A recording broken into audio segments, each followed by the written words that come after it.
Bem-vindo novamente ao webinar da ERSE. Todas as quartas-feiras, todas não, né? Cada 15 dias, às quartas-feiras, 4 da tarde, nós estamos aqui para discutir algum tema com vocês. Eu sou Danilo Faria, atuo no comercial e planejamento da ERSE Consultoria. E hoje nós vamos discutir meio ambiente com vocês. Nós trouxemos um tema voltado ao assunto ambiental.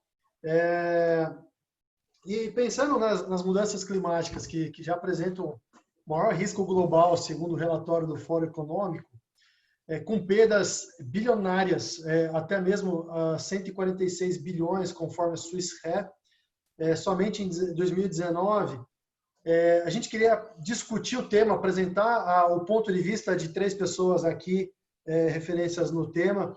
Trouxemos e convidamos aqui Américo Diniz, o CEO da ERSE Consultoria, Mariana Nicoletti, coordenadora das iniciativas empresariais da FGV, que vem atuando junto às empresas em temas relacionados à gestão empresarial para a sustentabilidade.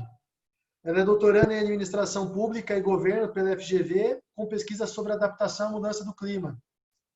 E trouxemos também o Luiz Carlos Xavier, coordenador da plataforma Ação pelo Clima, da Rede Brasil, do Pacto Global da ONU, responsável por segurança hídrica e adaptação à mudança do clima na Braskem. Ele atua na gestão de risco climático e hídrico, considerando a integração à cadeia. Engenheiro eletricista de formação e de segurança do trabalho, com especialização em desenvolvimento sustentável. 30 anos de área industrial, tá? Temos na sala também Mário Pino, engenheiro mecânico e mestre em sustentabilidade, consultor sênior da RSE, e mais de 30 anos de atuação também em grandes empresas como Braskem e Vale. Tá? Bom, respeitando a dinâmica que a gente segue aqui, vão interagindo comigo pelo chat, tá? Estamos também ao vivo no YouTube. Ao final com 45 minutos mais ou menos de discussões, nós abriremos para perguntas e interação com os panelistas, tá bom? Américo, Mariana, Luiz Carlos, Mário, obrigado. Vamos começar. Bom, boa tarde a todos. Mais uma vez, obrigado a todos os participantes que estão via a plataforma de comunicação Zoom e via o YouTube. Como o Danilo comentou, é um prazer e eu gostaria de agradecer a Mariana, a Luiz, por essa oportunidade de nós debatermos um tema que não é muito comum, né? Ser discutido na área de segurança de processos, propriamente dito, né? E nós vamos ver o porquê disso. Então, eu escolhi alguns slides para fazer essa reflexão inicial em relação ao tema, né? Como os riscos climáticos e as suas consequências, fenômenos que podem surgir, podem impactar os negócios, né? As empresas, e podem, eventualmente, causar grandes catástrofes. Bom, existe como reflexão, existe um jargão, né, de que nas indústrias, normalmente quando ocorre um desastre natural, as pessoas dizem, puxa, que azar, poxa, por que isso aconteceu? Enfim, o que nós queremos deixar claro é que um grande número de eventos naturais, eles hoje, em função dos avanços tecnológicos, em função da engenharia como um todo, eles podem ser efetivamente previstos, eles podem ser calculados a probabilidade de ocorrência ou recorrência de um evento natural e toda uma questão de engenharia, né, de cálculos, de projeto, pode ser antecipado a essa questão de prevenção, né, incorporando esse conhecimento, né, para que as consequências de um evento natural eles sejam o mínimo possível naquela instalação que esteja no local sujeito a eventuais desastres naturais. Bom, então, essa é a primeira reflexão, é que um evento natural, né, ele pode surgir, pode acontecer e pode ser previsto, e não deve ser tratado como um azar ou como algo divino, né, vamos dizer assim. Algo que eu trouxe como uma reflexão é para nós primeiro entendermos quais são os tipos de riscos naturais e, principalmente, eles trazem diferentes perigos e eles podem ser agrupados em 4 grandes universos, 4 grandes categorias, né? Que são os relacionados à geofísica, os riscos naturais relacionados a meteorológico, hidrológico e climatológico. E aí entram vários ligados à geofísica, nós temos o tremor de terra, tsunami, atividade vulcânica, deslizamento de terra, né?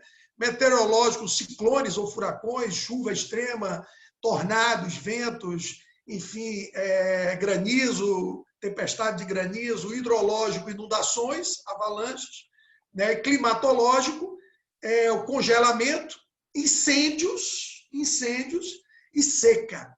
Então, aqui, só um tema, se nós formos, que é o que nós vamos estar focando, a questão dos riscos climáticos. Então, ao analisarmos esses riscos, que são as alterações de temperatura extremas ou ocorrência de incêndios frutos de riscos naturais, existe toda uma gama de discussão em cima desse tema.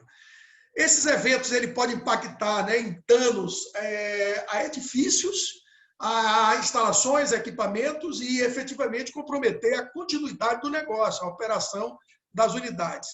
E, se esses eventos não estiverem previstos a nível de engenharia, a nível de projetos, eles podem provocar grandes catástrofes, na medida em que eles podem alterar as condições de processo, gerar ruptura de instalações, ruptura de vasos ou de equipamentos com energia perigosa ou produto perigoso.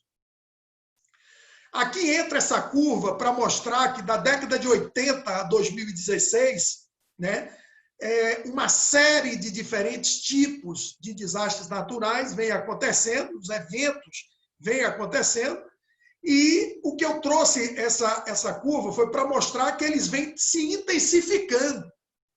O que mostra o quê? Que nós estamos tendo alterações em relação a questões de clima, em relação a questões do ecossistema como um todo, que tem feito com que haja um aumento dos eventos, dos grandes danos às organizações, às indústrias, às unidades, em função de eventos naturais. Então, a média é que, historicamente, mais de 15% de todas as perdas relacionadas a seguro, né? Ou seja, as indenizações de seguro, as maiores indenizações de seguro, no mundo inteiro, mais de 15% está relacionado a riscos naturais. E nos anos extremos, quando nós temos uma série de eventos acontecendo em diferentes locais, já se chegou a esse ressarcimento de dano a 50% do total de ressarcimentos. Aqui mostra que no ano normal, vamos dizer assim, nos últimos 10 anos, representa mais ou menos 17%, ou seja, os riscos naturais representam 17% dos grandes danos na indústria química, petroquímica, para uma das maiores seguradoras do mundo, a FM Global, e aí vem algumas outras causas, tendo incêndio e explosões com 55%. Tá? Mas os riscos naturais representando em torno de 17%. Aqui eu trago apenas uma reflexão para mostrar a vocês que a probabilidade, ou seja, a chance de ocorrer um evento natural e que esse evento natural pode vir a trazer uma grande catástrofe, ele pode ser determinado por um período de tempo. E existe todo um estudo através de uma lógica logarítmica neperiana, né, onde a probabilidade de um evento ocorrer ele está relacionado ao tempo de retorno e à frequência de ter ocorrido pelo menos uma vez. E aí, em função disso, se constrói essa tabelinha, onde nós temos, em função da expectativa do período de retorno e da vida útil da instalação, se é 10, 25, 50, 100 anos, qual a probabilidade da ocorrência daquele evento naquela instalação. Então, o que é importante nós entendermos? Nós avaliarmos que a maioria das instalações industriais no Brasil trabalham mais ou menos para uma vida útil de 30 a 50 anos, nós vamos para, se tivermos um período de retorno de um determinado evento natural em 50 anos, né? Se for para menos, a probabilidade aumenta. Olha para aqui. Então, se for para 50 anos, a probabilidade de retorno daquele evento para uma unidade com vida útil de 50 anos, nós temos 64% de chance de ocorrer aquele evento natural. O que, nas matrizes de aceitabilidade de risco das organizações, já leva nós a tratar esse cenário como um cenário o quê? Provável de acontecer. Provável. Porque em 50 anos nós temos 64% de chance de ocorrer na matriz de risco. Se a instalação não foi adequadamente projetada, etc., e a chance de ocorrer um grande acidente for efetivamente os 64% em cima de 50 anos, esse cenário ele vai para catastrófico e provável, o que leva esse cenário a um risco inaceitável. Então, a reflexão é que, ao se conhecer, em função da localização da instalação, em função da eventual vulnerabilidade que existe na instalação para determinados eventos naturais, tem-se a condição de avaliar a probabilidade de ocorrência dele e como eu tenho que adequar a minha instalação para evitar isso. Aqui nós trazemos um exemplo de prevenção, de engenharia aplicada à prevenção de inundações, onde determinada organização que o tempo de retorno para inundações, né, ciclones, etc., é muito grande, e a frequência é alta e a planta vai operar há décadas. Então, todo o projeto para equipamentos críticos que são sensíveis às inundações, ele já tem uma plataforma, né?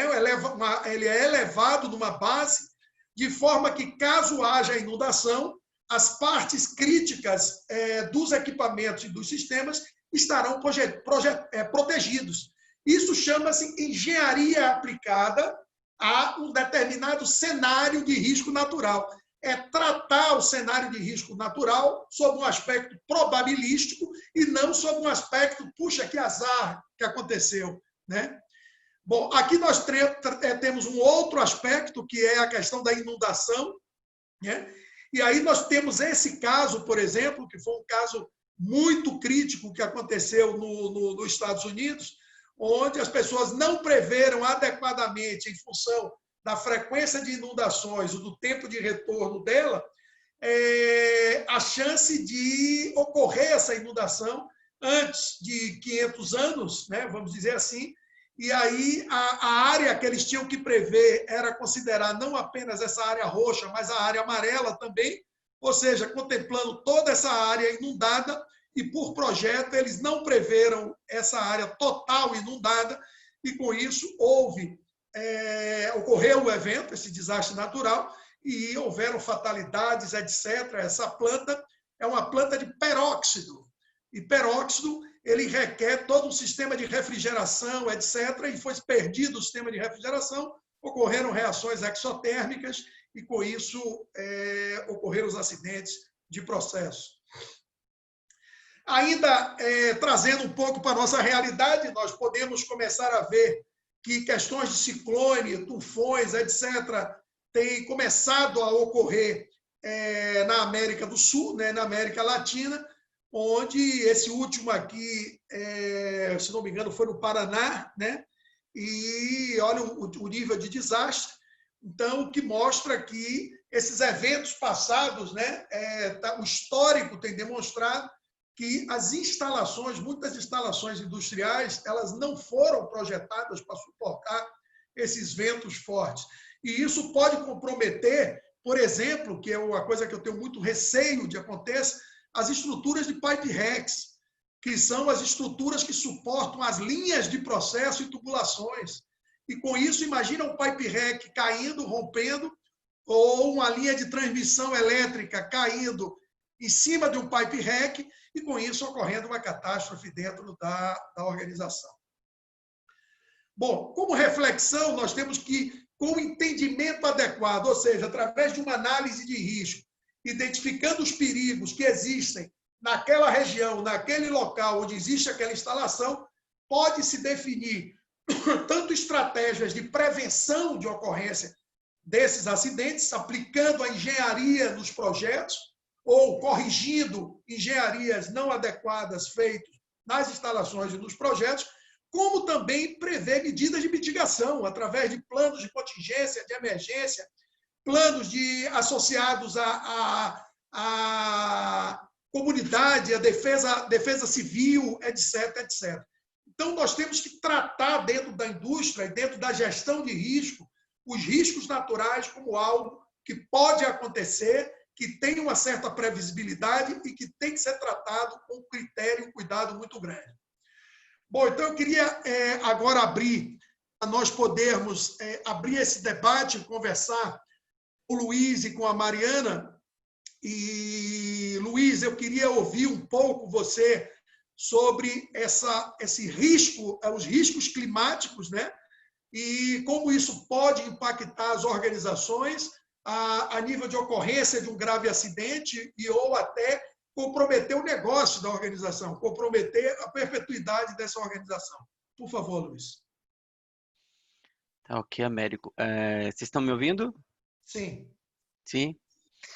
Bom, boa tarde a todos aí. Quero inicialmente aí parabenizar a RSE por essa iniciativa, agradecer por a oportunidade de a gente estar contribuindo com esse tema tão relevante, né, que é a gestão de riscos, né? E dizer que é um prazer estar aqui com vocês, com você, Américo, que tem uma contribuição significativa no tema segurança do processo aqui no Brasil. A Mariana, que da mesma forma também vem contribuindo de forma relevante na agenda climática, né? Ambos trazendo aprendizados para a rede empresarial, né? Aproveito também para lembrar que a Braskem tem uma estratégia para a mudança do clima que abrange a gestão dos riscos climáticos. E na rede Brasil do Pacto Global, na plataforma Ação pelo Clima, também temos ações que buscam aumentar a resiliência da rede empresarial nas questões relacionadas às oportunidades e riscos climáticos. Bom, como você bem colocou aí, os eventos climáticos têm se tornado, de fato, mais intensos e mais frequentes. Isso é devido a esse efeito cumulativo do passivo de emissões que nós já realizamos, né? Sobreposto com os cenários atuais contínuos de geração de emissões. Então, nós estamos gerando emissões, continuamos, e temos esse passivo. Por quê? O efeito das emissões dos gases contribuintes para o efeito estufa, eles duram em torno de 100 anos, entre 100 e 150 anos ou mais. Daí vocês podem entender essa sobreposição de efeitos, né? É o presente com mais esse passado. Isso traz um impacto na temperatura, nas espécies, nas geleiras, no nível do mar, nas pessoas, na disponibilidade de água. Então, também tem um potencial impacto nas operações da rede empresarial de uma forma direta ou indireta, né? Assim como também, como você já colocou aí alguns exemplos, pode potencializar outros eventos de processo, requerendo a necessidade de uma integração da gestão de risco climático com outros riscos também. Gostaria de lembrar que assim, os riscos climáticos eles podem ser trabalhados de uma forma preventiva. Tudo isso que a gente está falando, todos esses eventos extremos, hoje nós já temos material para fazer essa previsão e temos esses dados para o curto prazo, que em clima é até 2040, o médio prazo até 2070 e o longo prazo até 2100. Então, como contribuição, eu gostaria de abordar aqui 3 questões críticas para a gente ter uma gestão eficaz desses riscos do ponto de vista empresarial e considerando todo o processo, desde a identificação até o risco residual. A primeira está relacionada com a identificação correta dessas potenciais ameaças climáticas que podem impactar as operações. Então, qualquer falha nessa etapa pode resultar em um plano ineficaz de mitigação de riscos, né? Hoje, esse é um dos principais desafios, principalmente aqui no Brasil, para qualquer plano de adaptação. Eu vou citar algumas referências rapidamente disponíveis, porque quem tiver interesse pode buscar. Nós temos no Brasil uma plataforma chamada Adapta Clima, que vocês podem pesquisar na internet. E essa plataforma ela sistematiza e disponibiliza de forma colaborativa informações e materiais sobre adaptação à mudança do clima, conectando provedores e usuários de conhecimento nessa agenda. Não podemos esquecer aqui o INPE, né, que é o nosso principal órgão no Brasil. Além de seus modelos climáticos do INPE, temos também os modelos do IPCC. Lembrando que no INPE, se você enviar as coordenadas geográficas, né, a latitude e longitude da instalação, eles conseguem mandar todos esses materiais, como eu falei, esses dados, né, para aquela região com foco 2040, 70 ou 100. Infelizmente, às vezes você precisa de um especialista para tradução, mas nós estamos evoluindo para um formato onde você já tem essas informações de uma forma mais digerível. Então, de uma forma mais fácil de acesso e entendimento, eu citaria a ferramenta Think Hazard, desenvolvida pelo Banco Mundial. Ela é disponibilizada também de forma gratuita, né? E lembro que, assim, às vezes nós precisamos de uma intervenção de especialistas, né, como eu comentei, mas dentre esses itens que eu coloquei aí para vocês, vocês podem já identificar algumas ameaças climáticas que podem impactar diretamente o negócio, né? A segunda questão crítica que eu gostaria de colocar, ela se relaciona ao método. Uma vez identificadas essas ameaças, como nós vamos quantificar esses riscos? Como traduzir para uma linguagem empresarial, classificar e priorizar esses riscos? Escolher as melhores ações de mitigação do ponto de vista de eficácia e custos. Existe uma framework gratuita disponibilizada pela FGV São Paulo que orienta todo esse passo a passo. É importante que o usuário adapte a sua realidade. Então, por exemplo, a matriz de classificação do risco climático deve estar alinhada com a matriz de classificação do risco de processo.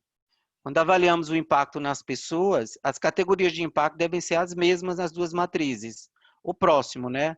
Assim como, quando avaliamos as probabilidades de ocorrência dos eventos, é importante que as categorias de frequência também sejam as mesmas, né?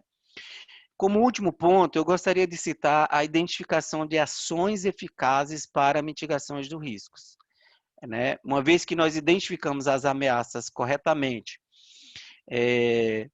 temos alguns tipos de ação que podem ser implementadas diretamente pela própria empresa ou entidade exposta a essas ameaças. Mas outras, elas requerem ações coletivas, por exemplo, sobre a elevação do nível do mar. Impacta todos que ali estiverem. É um risco físico, como vocês sabem, o risco físico ele é compartilhado. Assim, as ações devem ser coletivas, porque nós não temos como segregar. Então, sobre a elevação do nível do mar vai impactar a cidade, a indústria, todas as estruturas de logística essas ações precisam ser identificadas e implementadas de uma forma coletiva. Importante também um olhar aí para a cadeia, né? Alguns cenários têm potencial de impactar a sua cadeia de fornecedores, com potencial reflexo nas suas operações ou em custo, né?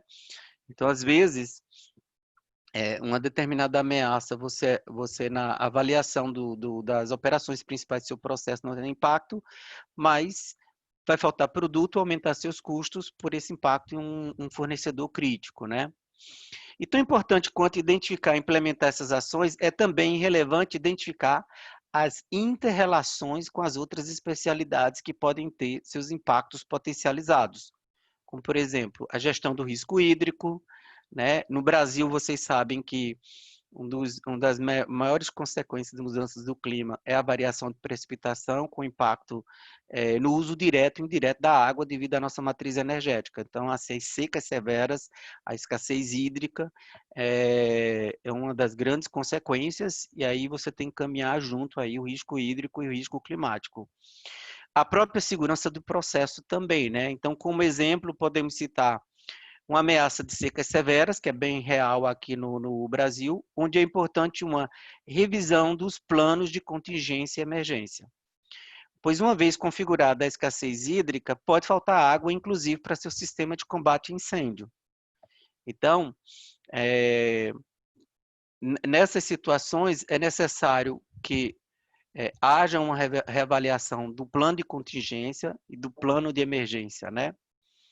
Também podemos citar aqui inundações, uma outra ameaça climática também, que ela é associada à variação de precipitação e que tem uma probabilidade alta de ocorrer em algumas regiões. Então, aqueles trajetos previstos para a rota de fuga, que é obrigatório nas empresas onde você trabalha com gestão de riscos, essas trajetórias podem ser inviáveis em alguns cenários de inundação. Para ameaças de tempestades aqui, ciclones extratropicais, como foi trazido aqui pelo Américo, essas também podem desencadear acidentes de processo. E assim, há uma necessidade de uma revisão do planejamento de segurança do processo para rever as análises de riscos, considerando esses eventos externos, que também podem ser elementos desencadeadores de eventos que impactam o processo. Bom, pessoal, concluindo, na gestão dos riscos climáticos, nós precisamos ter uma atenção especial a esses 3 passos, que eles são críticos, uma identificação assertiva dessas potenciais ameaças. Vocês sabem que quando nós temos lá secas severas, sobrelevação do nível do mar, epidemias, nós já sabemos, já temos essas previsões de que locais elas vão ocorrer, né? Um método consistente que suporte a priorização dos riscos e das ações de mitigação para garantir, né, garantir que essas ações vamos ter baixos riscos residuais e também ações eficazes, por fim, que considerem essas ações coletivas com a cadeia e com os diversos outros atores envolvidos, assim como a integração com as demais especialidades, permitindo uma gestão integrada de riscos. Então, eram esses 3 pontos que eu gostaria de trazer aí como contribuição aí para esse nosso debate. Obrigado. Muito obrigado, Luiz. Bom, seguindo, nós temos agora a Mariana Nicoletti. Pode falar um pouco para nós de qual a evolução que as agendas empresariais vêm se adaptando às mudanças do clima no Brasil. Oi, gente, boa tarde. Primeiro, obrigada pelo convite. É um prazer, uma honra estar aqui, né, com o Américo, com o Luiz e com todos esses participantes. Obrigada também ao Danilo, né, especialmente pelo convite. Então, bom, como já fui apresentada, eu faço parte da equipe do Centro de Estudos em Sustentabilidade, da FGV, né, o FGV-SES, e nesse centro de estudos a gente vem trabalhando adaptação à mudança do clima, com vários atores, né, com vários stakeholders importantes aí da agenda, sendo que o setor empresarial é um deles, e dentro do setor empresarial a gente vem trabalhando com diversos setores. Então, eu vou tentar trazer para vocês uma visão um pouco mais panorâmica, né, de fato, sobre como as empresas vêm lidando com a questão de riscos climáticos e vêm avançando. Eu vou estruturar minha fala em 3 pontos também, assim como o Luiz, né, acho que 3 é um número mágico aí.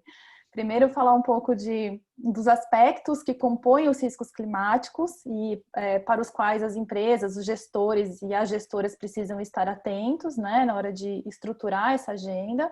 E eu vou falar um pouco para vocês também, então, de como as empresas vêm avançando, que barreiras e desafios, né, em especial, elas vêm encontrando de forma muito rápida. E, por fim, quero terminar minha fala contando um pouco para vocês sobre 2 abordagens complementares, né, para lidar com riscos climáticos e contextualizando também nesse momento que a gente está vivendo, que é o momento da pandemia. Então, o que a pandemia nos conta, né, sobre a gestão de riscos climáticos? Acho que essa é uma questão que eu quero trazer e terminar minha fala aí com uma provocação. Então, começando por esses componentes do risco, né, climático. O risco, ele é uma conjunção, ele é uma combinação, né, de 3 fatores. Um deles é o mais fácil, o mais intuitivo, é o perigo ou o evento climático, né? Então, é claro que ele parte de por exemplo, uma mudança no regime de chuvas, então uma chuva muito intensa, né? Uma tempestade, ou um tufão, né? Então, tem um evento aí que ele é perceptível ou previsto, e que ele se junta com 2 elementos que aí sim as empresas têm uma gestão dentro da agenda de adaptação. Um deles é a exposição, né? Então, é claro que uma unidade produtiva, por exemplo, ela só vai ser afetada por um determinado evento climático caso ela esteja localizada em um território onde esse evento vai acontecer, né? Então, uma unidade produtiva que está à beira-mar, e aí a gente prevê um aumento, né, do nível do mar, como já está acontecendo, então há uma exposição aí. Então, as empresas podem fazer uma gestão da exposição como, né, por exemplo, definindo onde novas unidades vão ser localizadas e também pensando centros de distribuição, dependendo do setor, onde então que os pontos estratégicos da logística, da distribuição dos seus produtos vão estar localizados. Esse é um exemplo de como gerir a partir da exposição. Um outro elemento muito importante e que é mais difícil de gerir porque ele é menos tangível, né? Então, em geral, quando as empresas estão começando a estruturar suas agendas, é difícil de ter exemplos, né? De chegar nesse elemento, nesse componente, é o da vulnerabilidade, né? Então, uma determinada unidade produtiva, por exemplo, ela pode estar localizada em um território onde vai haver um aumento do nível do mar, né? Então vai ser afetada, mas ela pode estar preparada para isso. Então pode já ter uma estrutura ali localizada para conter, né, esse aumento do nível do mar. E aí essa medida pode ser uma medida de infraestrutura convencional ou pode ser uma medida, por exemplo, de adaptação baseada em ecossistemas, né? Aí a gama de medidas possíveis é muito grande. E aí ela, então, reduz sua vulnerabilidade. A questão importante quando a gente pensa em vulnerabilidade é que ela não é um conceito tão direto ao ponto, né? Tão, assim, objetivo, porque a vulnerabilidade de uma empresa, de um negócio, ela está relacionada, por exemplo, à sua cadeia de valor, ela está relacionada por exemplo, à questão das desigualdades sociais nos territórios em que ela está localizada, então, né, a relação com a comunidade depende disso. Ela também está, a vulnerabilidade de um negócio também está muito relacionada, por exemplo, ao quanto ela está relatando, né, a sua gestão de riscos, por exemplo, e o quanto ela está próxima aos seus investidores. Então, há uma gama aí de riscos indiretos que se tornam muito importantes quando a gente lida com vulnerabilidade.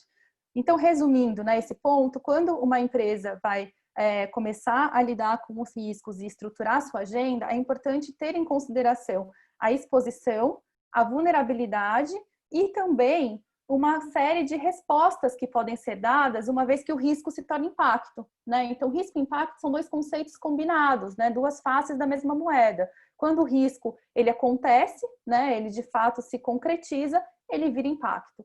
E uma vez que ele vira impacto, também há uma série de respostas que podem ser dadas para reduzir os danos e as perdas que aquele evento ocasionou, né? Então, dito isto, a gente tem visto um movimento grande empresarial, de quantidade de empresas mesmo começando, né, a trabalhar de forma estruturada na agenda de adaptação à mudança climática, e aí muito por essa perspectiva de riscos climáticos, e as razões para isso são basicamente o que o Xavier e o Américo já trouxeram, né? Então, a quantidade de eventos está mais frequente e os eventos estão mais intensos, mas também tem um movimento de pressão do setor empresarial vindo dos investidores e das cadeias de valor, né? Então, os investidores têm requisitado cada vez mais informações sobre como as empresas estão gerindo seus riscos climáticos, né? E aí a gente vê dois grandes movimentos, só para citar como exemplo. Um deles é a Força Tarefa, sobre divulgações financeiras relacionadas ao clima, né? A famosa TCFD, que é a sigla em inglês, e que, então, tem aí trabalhado com um grupo de empresas para trazer diretrizes de como essas empresas podem relatar, podem dar transparência aos riscos e à sua gestão de riscos, né? E tem também, a gente vem ouvindo, né, falar muito sobre BlackRock, né? Que é um grande investidor aí, né, um fundo importante, e que tem dito por vários caminhos, inclusive no blog deles, né, eu peguei até uma citação, eles colocam como em um dos posts deles, né, a primeira frase é que a integração das perspectivas sobre riscos climáticos é importante, é fundamental para os investidores em todas as regiões e classes de ativo. Acreditamos que ela pode ajudar a melhorar a resiliência das carteiras de investimento. E eles fazem uma série de cálculos, né, inclusive, mostrando como não lidar de forma assertiva e estruturada com riscos climáticos no portfólio de investimentos já vem causando perdas importantes e vai causar cada vez mais perdas importantes nos vários grupos, aí, portfólios, né, de investimento. Bom, então, uma pressão vem dos investidores, outra pressão vem da cadeia de valor, né? Então, grandes empresas, médias empresas olhando para a sua cadeia pela essa perspectiva de vulnerabilidade e entendendo que se não trabalharem junto com os seus fornecedores críticos, né? E também com os seus compradores, né? Então, dos dois lados aí da cadeia, de fato, elas vão estar expostas aí a perdas significativas e até, às vezes, a inviabilização do seu modelo de negócios. Então, esse é um outro movimento importante. E aí, o que a gente tem percebido, então? Né? Que as empresas, elas começam lidando com os riscos diretos e aqueles que são mais de curto prazo, né? Então, priorizando mesmo esses riscos e, portanto, priorizando medidas que têm a ver com eles e que, principalmente no início da agenda, tendem a deixar de lado os riscos indiretos, o que é um grande risco por si só, né? O que é um grande alerta aí que vem sendo dado também por vários atores, inclusive pelo FMI, pelo Banco Mundial e pelo Fórum Econômico Mundial. São 3 instituições que vêm falando amplamente, né, recentemente nos últimos 5 anos, sobre a importância de estar atento e tentar gerir os riscos indiretos, né? Então, depois eu não vou entrar nisso agora, mas depois, se quiserem saber mais, eu posso falar mais sobre isso. Mas 2 grandes dificuldades, então, que são comuns, né, às empresas, quando começam a trabalhar adaptação, são, primeiro, a questão de ter uma base de dados históricos sobre eventos que já afetaram o negócio, que afetam no presente. Então, até o Luiz, com certeza, pode contar sobre a experiência da Braskem, porque eles lidaram com isso, né, no momento de estruturar a agenda. Mas isso é importante de começar a trabalhar o quanto antes, né? Então, fica até esse conselho, porque muitas dessas informações, desses dados relacionados aos eventos que afligiram o negócio, eles estão distribuídos entre as várias áreas das empresas, né? Então, é difícil para alguém que resolve liderar essa agenda, seja da área de sustentabilidade, de meio ambiente, ou até de uma outra área específica do negócio, juntar esse banco de dados. Por isso, a importância de já começar a articular, né, com as várias áreas e tentar transversalizar a agenda desde o início, formando comitês, por exemplo, comitês, né, departamentais, e também de engajar a alta liderança desde o início, porque a alta liderança ajuda nessa transversalização, né? Então, tem um trabalho interno aí de preparar o terreno, muito importante para essa agenda. Uma outra dificuldade, né, relacionada também à estruturação, é lidar com as incertezas dos cenários climáticos, né? Não estou falando nem de acessar os cenários ou os dados em si, que por si só também já não é trivial. Então, o Luiz até foi ótima a fala dele, que ele trouxe alguns exemplos, alguns caminhos para isso, né? O INPE, Adapta Clima, mas de fato, mesmo os cenários do INPE, os cenários do IPCC e o que está lá organizado no Adapta Clima, trazem um nível grande de incerteza, né? E lidar com essa incerteza, tomar decisões diante das incertezas, é algo também que traz, por vezes, uma inação, né? Então, a incerteza, às vezes, é tão grande que as gestoras e os gestores olham para aquilo e falam, bom, eu vou esperar, então, os cenários se firmarem um pouco melhor, especialmente esses de longo ou longuíssimo prazo, para, então, começar a agir. O que é um grande erro, né? Porque esses riscos que estão no longo prazo, eles, por vezes, despontam rapidamente no curto prazo. Eles se mostram muito mais próximos do que, justamente porque o nível de incerteza é alto, né?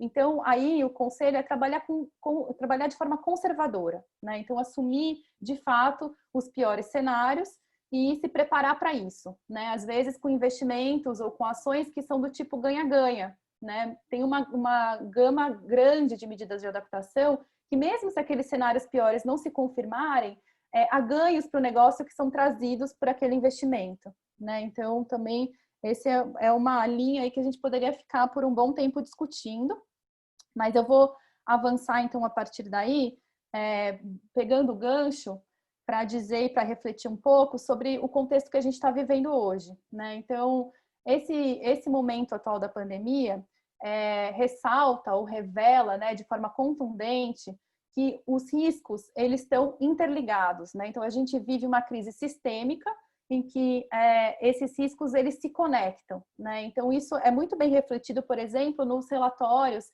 que são os Global Risk Reports do Fórum Econômico Mundial. Então, já há muitos anos, eles vêm retratando os riscos de forma sistêmica, né, num gráfico mesmo de um sistema, e vem contando para a gente que, ano após ano, os riscos ambientais, eles galgam posições, né? E eles galgam posições junto com um cenário de instabilidade política, geopolítica, né, acentuado, e também com uma crise econômica que já vem também se montando, né, se armando há algum tempo.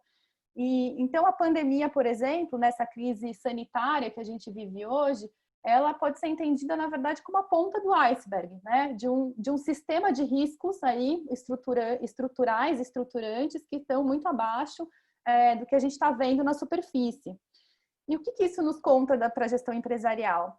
Isso nos conta ou nos leva a defender que, junto com essa estruturação da agenda, que parte do diagnóstico de riscos, de entender quais são as medidas possíveis, priorizar e tal, que é fundamental, é muito importante fortalecer uma abordagem de resiliência junto, paralelo, combinado a isso. O que significa uma abordagem de resiliência? Significa fortalecer o sistema, a capacidade adaptativa, né, da organização e da sua cadeia de valor, para que, quando vierem os impactos, os danos sejam menores, a capacidade do sistema de absorver esse impacto seja maior. Então, que ele continue com uma certa flexibilidade, funcionando, mantendo suas funções vitais, né? A lógica da resiliência é essa. E aí, isso não é novidade também, né? Essa abordagem ela vem sendo defendida, inclusive, por exemplo, pela Harvard Business Review, né? Que lançou alguns estudos recentes importantes, inclusive destacando ou elencando as características de organizações resilientes, né? De empresas resilientes. Então, eles têm aí uma série de características que os gestores e as gestoras deveriam estar trabalhando para que os seus negócios estejam cada vez mais preparados, robustos e flexíveis para lidar com esses riscos que se tornam eventos, né, que se tornam impactos muito rapidamente e que tem aí que desestabiliza de forma intensa todo o sistema mesmo econômico, social em que a gente vive. E aí eu vou só elencar essas características muito rapidamente, né, para terminar minha fala. Então, a primeira delas é redundância, que significa uma gestão voltada a ter margens, a ter sobras, né? Então é quase que um contramovimento em relação ao que a gente vem vendo na gestão empresarial de estoque zero, né? De gestão totalmente por fluxos. Então eles trazem a importância de ter sim um certo estoque, de ter sim uma certa margem de manobra. A segundo grande ponto é diversidade. Então ter instâncias diversas da gestão empresarial é fundamental. Então os comitês, né, as instâncias que reúnem pessoas com múltiplas visões para lidar com problemas complexos, isso é fundamental. O terceiro é modularidade, que significa pensar a gestão empresarial e as unidades produtivas, as unidades de gestão de forma integrada, mas descentralizada. Então, em contrapartida, né, a gente sabe que a centralização, a integração de sistemas bem sintéticos, eles aumentam a eficiência, mas, por outro lado, torna muito mais vulnerável, né, as empresas, as organizações.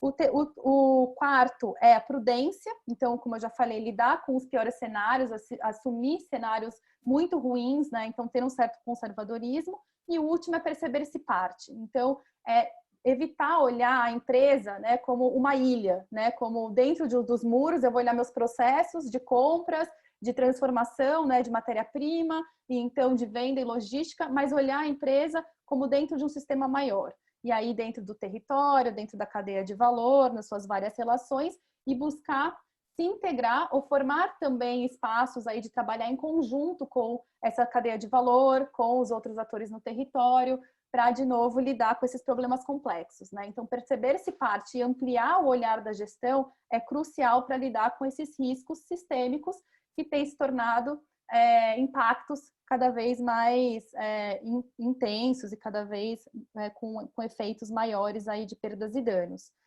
E, bom, é isso. Para terminar minha fala mesmo, assim, só queria dizer que a gente também tem monitorado o que as empresas têm feito, né, nesse momento da pandemia, e a gente tem visto coisas bem inspiradoras acontecendo, como, por exemplo, a formação de plataformas de colaboração entre empresas concorrentes, algo que seria impensável, né, em um outro contexto, mas que diante dessa grande crise sistêmica, né, e de toda essa reformulação que os negócios estão tendo que passar, movimentos como esse de plataformas colaborativas entre concorrentes têm surgido e têm se fortalecido. Bom, obrigada, eu fico à disposição aí para perguntas. Legal, Mariana, muito obrigado. Obrigado, Luiz, Américo. Bom, pessoal, temos aqui 15, 20 minutos para interação e perguntas, tá? Ao longo do webinar foram surgindo várias perguntas, obrigado para quem enviou. Eu vou começar com uma pergunta para o Luiz Carlos. a ser feita pelo Mário Pino. Tá? Vamos achar o Mário Pino aqui. Mário, boa tarde. Você pode fazer aquela pergunta sobre a região sudeste para o Luiz Carlos, por favor? Claro, eu só vou fazer um comentário, parabenizar a RSE, porque essa conexão, esse link entre segurança de processo e mudanças climáticas, ele é muito importante, porque quando você considera as pequenas e médias empresas, o tema segurança de processo, ele está mais presente nas discussões do Conselho de Administração e, de uma forma mais sistêmica, tratado como um risco empresarial alto. E as questões de sustentabilidade, elas estão conquistando esse espaço. Então, eu diria que essa conexão que vocês estão trazendo, ela é importante porque ganha os dois lados. Ganha a segurança de processo, porque traz o foco preventivo que a abordagem climática permite, e ganha a sustentabilidade, porque vai ganhar espaço dentro da matriz de risco empresarial dos negócios. Posto isso, boa tarde, meu grande amigo Luiz Xavier, boa tarde, Nicolete, boa tarde, Américo, Danilo, boa tarde à audiência. A minha pergunta é muito simples, um cara tão gabaritado como você, Luiz. A pergunta é: quais os tipos de efeitos climáticos extremos têm o maior potencial de impactar o setor industrial na região sudeste do Brasil, hoje e no futuro? Porque, como boa parte da audiência do Sudeste, a gente está tentando justamente fazer essa conexão com os eventos de segurança do processo, essa sua explicitação vai nos ajudar o que é que a gente, como integrantes das equipes de segurança do processo, devemos nos preocupar com a região Sudeste nesse futuro próximo. Ok, obrigado, Mário. Danilo, vai ter tempo para outra, porque eu vi outras questões. Se não eu respondo o Mário, eu já posso dar uma pincelada rápida sobre outros pontos que colocaram ali. Pode ser? Ok, Luiz. O Micheloni também fez uma pergunta direcionada a você. Acho que você acompanhou no Isso, eu chat. vi Podemos aqui. já respondê-lo na sequência. Depois a gente vai para a Mariana e, por fim, para o Américo. Tá bom, beleza. Então, assim, obrigado, Mário, pela pergunta. Prazer aqui falar contigo também. Gente, assim, dentro do universo que eu já estudei, do que está disponível, né, na região sudeste, eu anotei aqui, em termos assim de volume, de impacto, a incidência de raios e descargas elétricas é um item muito significativo, porém, quando a gente pensa em termos de ações de mitigação, ele é mais simples porque você tem os sistemas de proteção contra descargas atmosféricas, etc., né? E nas linhas seguintes, eu cito aqui também as inundações, né? Porque, assim, as variações de precipitação aí, elas ocorrem, às vezes, mesmo uma região que tem seca, mas você pode ter, em determinado período, uma variação intensa e tem inundações, epidemias, né? Mas o mais relevante que eu poderia destacar, porque como o Mário colocou, que já ocorre no presente, é a variação de precipitação com impacto no uso direto da água, que são as secas severas. Então, você já vê isso no estado de São Paulo, no estado do Rio de Janeiro, essas crises, inclusive, impactando a toda a sociedade. Tem um outro ponto, então, falando rapidamente aqui, que foi colocado. Para novos projetos, deveríamos ter uma avaliação do risco climático. Eu acho fundamental. Eu queria dar um exemplo de um case rapidinho aqui para vocês, de uma empresa de refrigerantes que se instalou numa região lá próximo do Oriente Médio.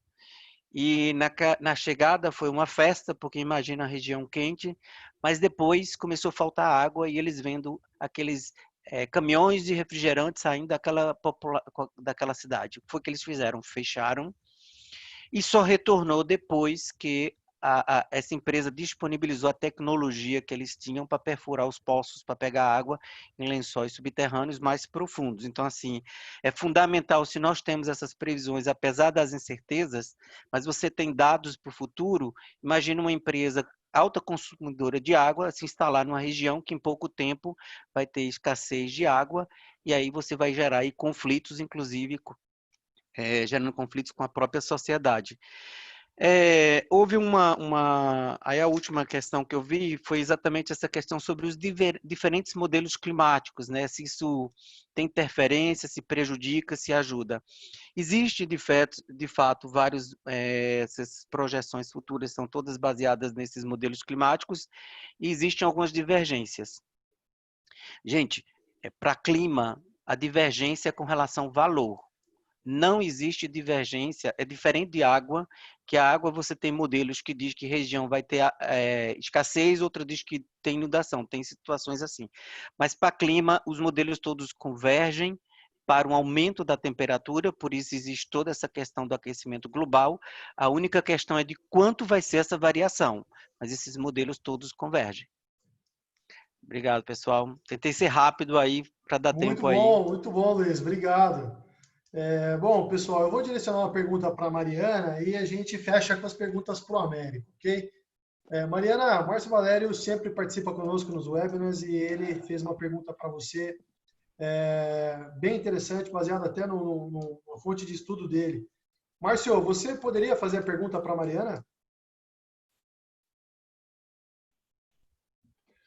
Olá a todos aí, boa tarde.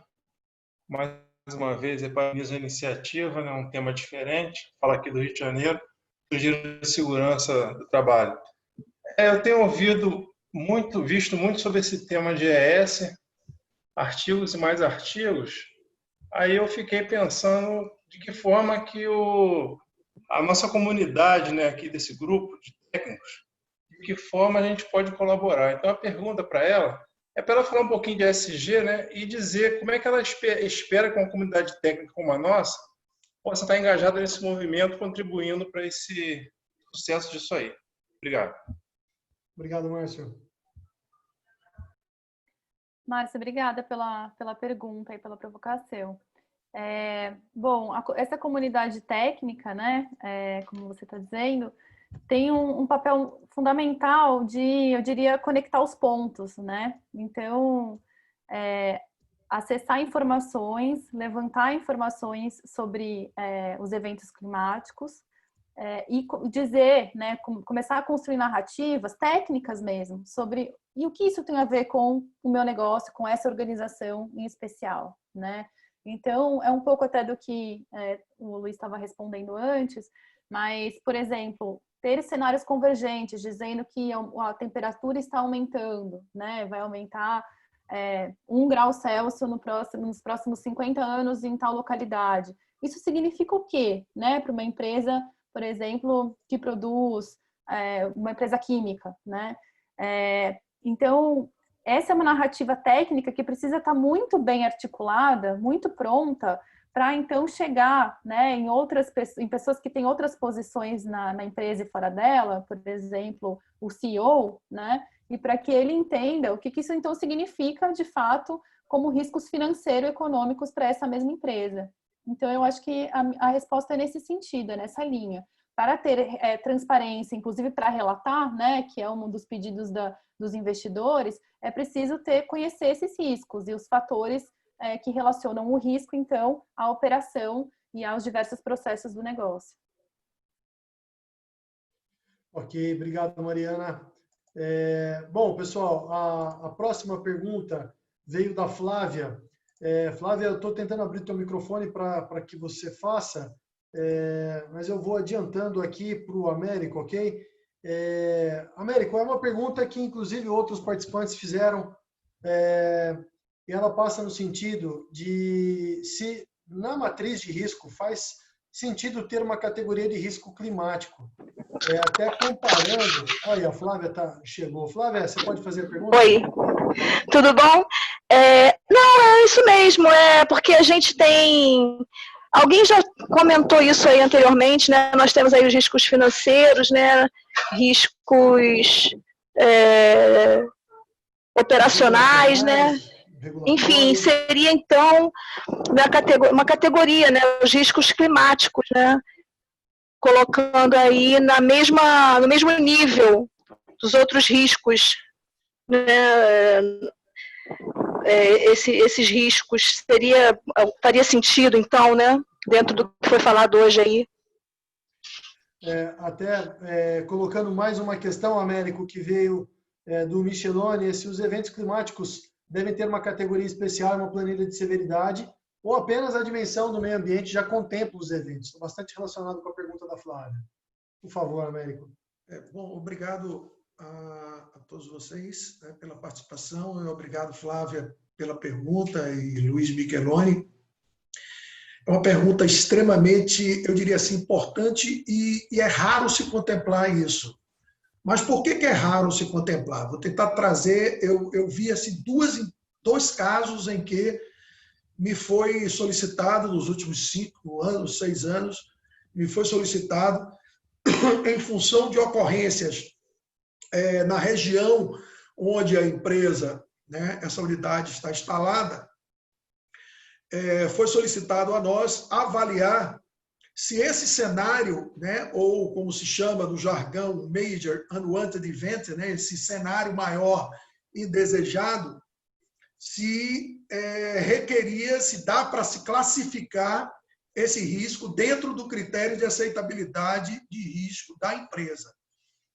Vocês sabem que a matriz de aceitabilidade de risco ela é um documento específico da organização, né? Existem uma série de benchmarks, recomendações, etc., e até algumas legislações se arriscam a trazer uma sugestão de matriz de aceitabilidade, porém, a decisão de qual matriz vai existir na organização é da própria organização. E, cada vez mais, em função dessa questão de riscos climáticos, elas estarem se materializando de uma forma maior, então já se começa, né, a inserir esse cenário de evento indesejado, principalmente nas avaliações de riscos de Business Continuity Plans, que são os cenários de ameaças à continuidade do negócio, né? Como Luiz e Mariana contemplou com bastante propriedade, existem regiões, no caso do Brasil, ou algumas regiões do mundo, onde a escassez hídrica é uma tendência, né? Já é uma realidade em algumas e uma tendência em outras. E esse cenário, ele é um cenário que, pela probabilidade, dá para se estudar esse nível de agravamento que pode ocorrer ao longo dos anos e o quanto de ameaça, né, essa escassez hídrica pode trazer ao negócio. E aí entra ao negócio a nível de continuidade de produção e ao negócio a nível de segurança. Quando vamos ao negócio a nível de continuidade de operação, nós estamos falando de o quanto aquele negócio é dependente ou não da água no seu processo produtivo e nos sistemas de refrigeração convencionais da unidade de processo.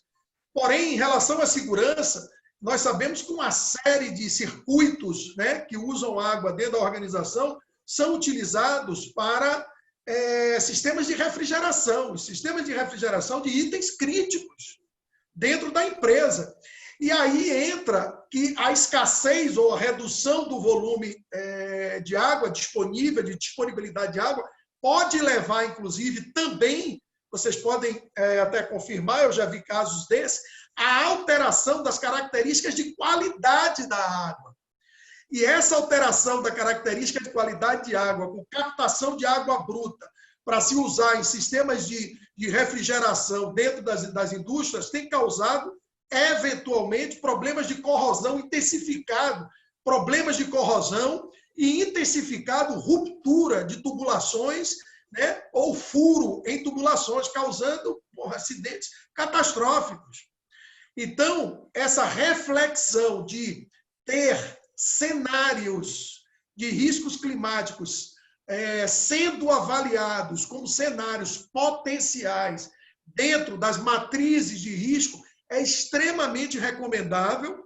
Isso vai a mais ou menos recomendável em função do quanto vulnerável está essa organização, a localização dela a esses riscos climáticos. Tá? Óbvio que tem organizações que nunca existiu, nem existe uma tendência de ameaças, né, de riscos climáticos. Como estamos falando de riscos climáticos, eu mostrei um dos slides que são 3 principais, que é a seca, que é o congelamento e que são os incêndios, né? Que os incêndios vêm de danos de problemas de climáticos, onde eu tenho alterações, né, de seca mesmo nas vegetações e alterações de umidade. Então, existem regiões que têm muito mais tendência a incêndios do que outras. Então, e nós sabemos que existem polos petroquímicos e áreas industriais onde nós temos dutos, onde nós temos instalações que, se ocorrerem incêndios próximos, nós temos riscos extremos de ruptura desses equipamentos, aumento de pressão nessas instalações, com gravíssimos cenários extremamente críticos que podem acontecer. Então, a resposta é: deve-se avaliar se os riscos climáticos podem gerar cenários, ameaças à organização, deve-se inserir, principalmente porque a cultura é frágil em relação a considerar riscos climáticos em segurança de processo. Eu acho que pode se inserir dentro da área de severidade ambiental, né? Na parte da dimensão ambiental, na matriz, pode se inserir essa questão de riscos climáticos. Vocês sabem que na matriz, quando falamos de segurança de processo, as matrizes vão até uma dimensão de 10 a menos 2 anos, um em 100 anos, um evento em 100 anos, um evento em 1000 anos, um evento em 10.000 anos. Então, a probabilidade ela está razoavelmente equilibrada em relação a outras probabilidades de ocorrência de outros cenários que têm muitas barreiras de prevenção. Onde nós temos, para um cenário, por exemplo, catastrófico e improvável, nós temos a probabilidade de 10 a menos 5, um em 10.000, 100.000 anos. Então, se eu tenho 500 anos, eu estaria na casa de quê? Na casa de 10 a menos 2, 10 a menos 3, né? Que é perfeitamente aplicável dentro da matriz. Então, a recomendação é: vale a pena inserir, dentro da dimensão ambiental, a avaliação de potenciais riscos climáticos e que esse cenário ele seja, de fato, inserido dentro do ciclo de avaliações de risco, do ciclo de análise de risco, do plano de análise de risco da companhia. Muito boa pergunta. Obrigado. Ok, obrigado, Américo. Bom, pessoal, eu tenho outras perguntas a fazer, mas a gente tem um compromisso com o tempo. Então, eu já até conversei com uma pessoa que enviou a pergunta. Eu vou direcionar todas elas para o Luiz, para a Mariana e para o Américo. Vamos devolver para vocês por e-mail. A gente tem o e-mail de vocês aqui cadastrado conosco, tá? Começo a me despedir, agradeço muito essas quase 50 pessoas que esteve aqui com a gente durante essa uma hora, perguntas bem pertinentes, direcionadas.